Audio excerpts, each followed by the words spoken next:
Jadi beberapa tahun yang lalu ada satu keluarga yang naik mobil van yang tiba-tiba dalam perjalanannya masuk ke jurang.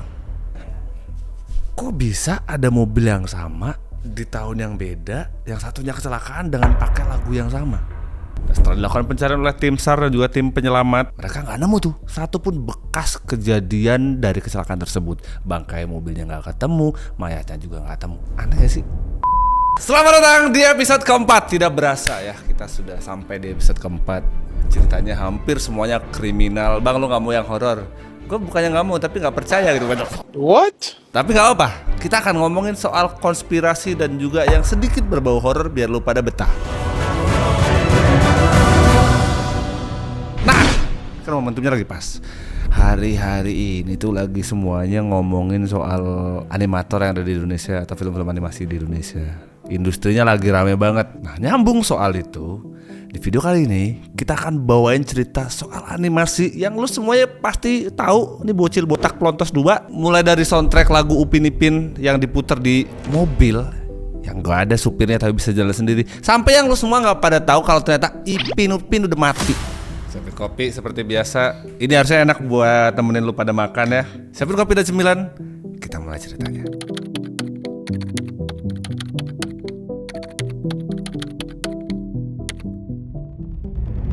Lu semua pasti nggak pada asing sama ini lagu.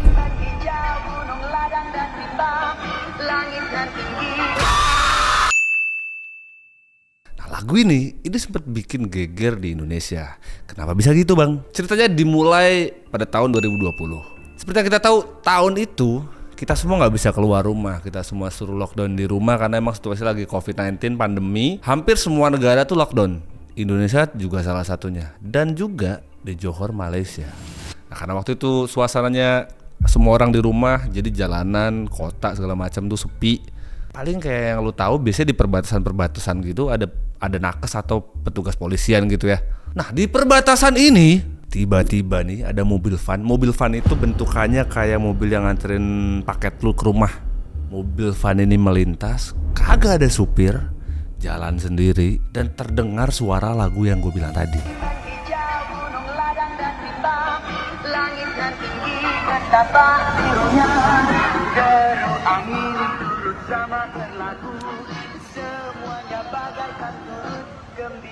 Padahal mah lagunya nggak serem-serem sama sekali lah ya. Kita juga sering dengar lagu-lagu itu biasanya kalau mau mendekati hari raya, puasa sama lebaran tuh kita sering dengar lagu itu karena lagu ini identik dengan mudik. Tapi yang bikin serem ini mobil jalan sendiri kagak ada supirnya. Lu bayangin ya, mobil jalan sendiri kagak ada supir, ada lagu yang tadi di situasi jalanan dan kota yang sepi. Lagu yang biasanya jadi kerasa creepy banget gak sih? Ditambah bentukan mobil van yang gue bilang tadi, itu kan bentukannya mirip kayak mobil jenazah atau mobil ambulan. Long story short, di tahun 2023, video yang barusan gue bilang itu rame lagi di medsos. Karena itu rame di medsos, ada satu komentar yang bikin orang jadi punya teori-teori konspirasi sendiri. Salah satu komentar di video yang viral itu, ada satu orang yang komen,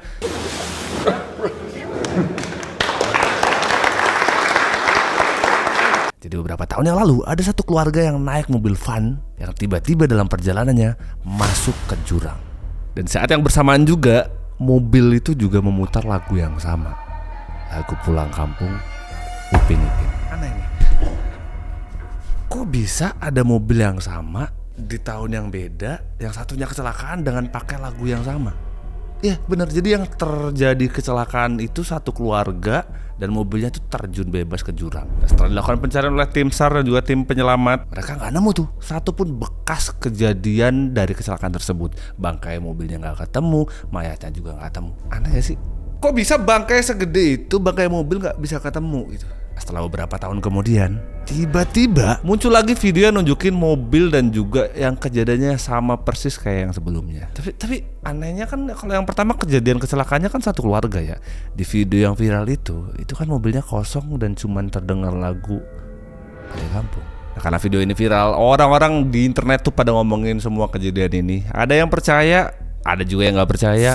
Yang percaya ini, mereka percaya kalau ini mobil horor. Tapi banyak juga orang-orang yang nggak percaya kalau ini ya udah cuman video biasa yang rame aja yang digoreng di TikTok. Usut punya usut, waktu itu kan memang lagi situasinya pandemi, lockdown di mana-mana. Sama kayak tempat kita, waktu itu kita bahkan hari raya tuh beberapa tahun cuma di rumah aja, nggak bisa mudik dan segala macam. Di Malaysia juga dilarang untuk pulang kampung. Ternyata sebagai bentuk protes orang-orang Malaysia waktu itu karena nggak bisa pulang kampung, mobil itu ternyata didesain memang sengaja begitu, ada lagunya juga dan melewati perbatasan bukan karena faktor horor, tapi emang dibuat untuk satir petugas waktu itu karena emang semuanya pada muak nggak bisa pulang kampung. Tidak ada faktor horornya sama sekali. Jadi bukan mobil horor, bukan mobil mistis. Terus setelah gue cari tahu, sebetulnya cerita ini nggak rame-rame amat di Malaysia. Ramenya di mana? Di Indonesia. Boro-boro mobil horor tidak ada supir ya. Tempat sepi, kagak ada orang, tengah malam kalau dikasih musik horor, orang kita juga percaya. Bukan cuma itu, garam juga percaya orang kita. Selain itu, ada satu konspirasi Upin Ipin lagi yang rame juga di internet. Lu semua nggak akan pernah nyangka kalau ternyata Upin Ipin udah mati. Nah, kalau lo nggak percaya, ini ada beberapa fotonya. Nah, yang jadi pertanyaan tuh ini, kok bisa ada fotonya di dunia nyata?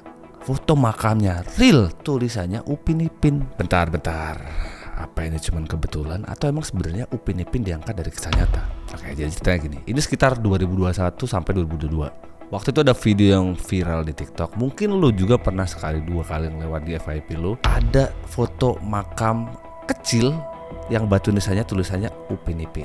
Dan makam ini ada di Selangor, Malaysia. Udah Ipin Upin, Malaysia, kuburannya batu nisannya kecil, tulisannya namanya sama. Kata gue ini beneran nih. What? Kalau kita lihat dari filmnya, Upin Ipin ini kan diceritakan dua bocil botak yang hidup sama kakaknya Karos yang tinggal di salah satu kampung di Malaysia yang namanya adalah Durian Runtuh. Dan di serial itu diceritakan kalau mereka berdua ini adalah bocil yatim piatu. Jadi kita nggak pernah tahu tuh bapak maknya yang mana. Kita cuma tahu Karos dan juga satu lagi omanya. Nah, itu cerita yang kita tahu. Tapi dua makam tadi tuh kayak seakan-akan cerita ini tuh diangkat dari kisah nyata. Ada realnya di dunia nyata. Dua anak kembar pernah tinggal bersama dan meninggal di kampung. Jadi orang jadi berasumsi kalau ini beneran asli apa enggak. Dan kalau lo nggak percaya, coba lu lihat gambar ini, Kampung Durian Runtuh.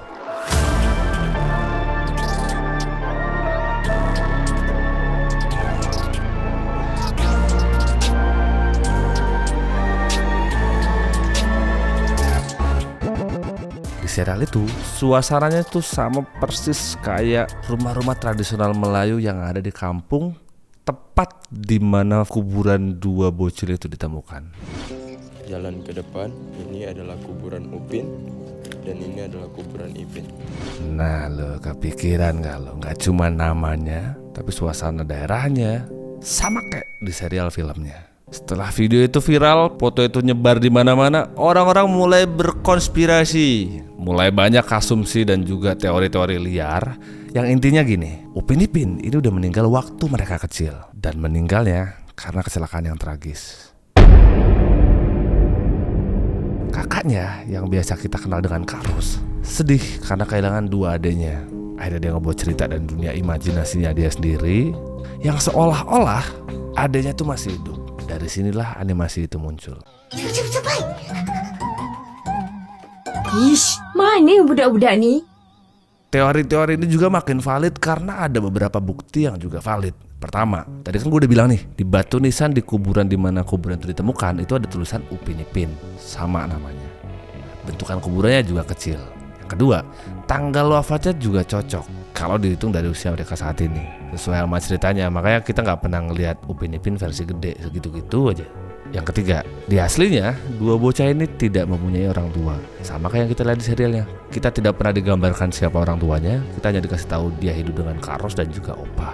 Apalagi ada salah satu episode di serialnya, kita nggak pernah dikasih tahu tunjuk kalau orang tuanya hidupnya gimana, tapi kita pernah dikasih tahu kalau memang dulu ada orang tuanya tapi sudah mati. Yang keempat, yang tadi gue bilang, suasana rumahnya, suasana perkampungannya, bangunan rumahnya sama persis kayak yang ada di serialnya. Karena konspirasi ini teorinya kemana-mana, rame dan juga viral, beberapa media di Malaysia sempat wawancara orang dan juga warga yang ada di sekitar makam. Dan benar, ternyata di sana memang pernah ada 2 anak kecil yang meninggal di kampung itu. Dari semua fakta tadi, masih nggak percaya kalau Upin Ipin nggak ada? Gue sih nggak ya. Ya benar, karena semua teori konspirasi dan berita yang viral segala macam ternyata emang hoak doang gitu. Makanya judul video hari ini, kebohongan terbesar yang ada di serial Ipin Upin. Mobil Vanda dibohong, Upin mati juga bohong, semuanya cuman kemakan hoak. Karena sebenarnya makam yang tadi kita bahas itu nggak ada di Malaysia. Itu ada di Palu, Sulawesi Tengah. Terus tadi makamnya punya siapa bang? Kenapa namanya Upin Ipin juga dan makamnya bentuknya kecil? Ada jawabannya.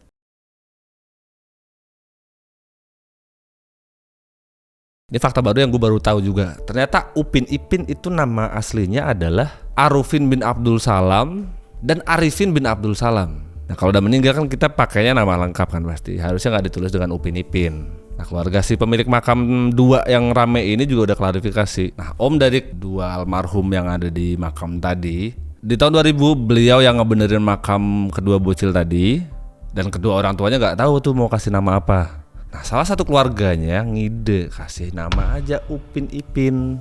Infonya si Upin ini meninggal di 1995. Waktu itu pas umurnya masih 1 tahun dan meninggal karena penyakit. Selang setahun dari itu, si Ipin juga meninggal di tahun 1996 karena penyakit yang sama juga. Nah si omnya tadi kan tahun 2000 dia mau benerin makam ponakannya ini, tapi nggak tahu nih ini ada makam ponakan gua 2 dari keluarga, tapi gua nggak tahu namanya siapa. Nah karena gua lagi renov batu nisan dan kuburan segala macamnya, makanya sekalian aja gua kasih nama Upin Ipin. Nah bahkan pihak dari Les Kopek, studio yang bikin Upin Ipin, mereka juga langsung ngebantah, ngasih klarifikasi dari teori-teori dan asumsi liar yang ada di internet.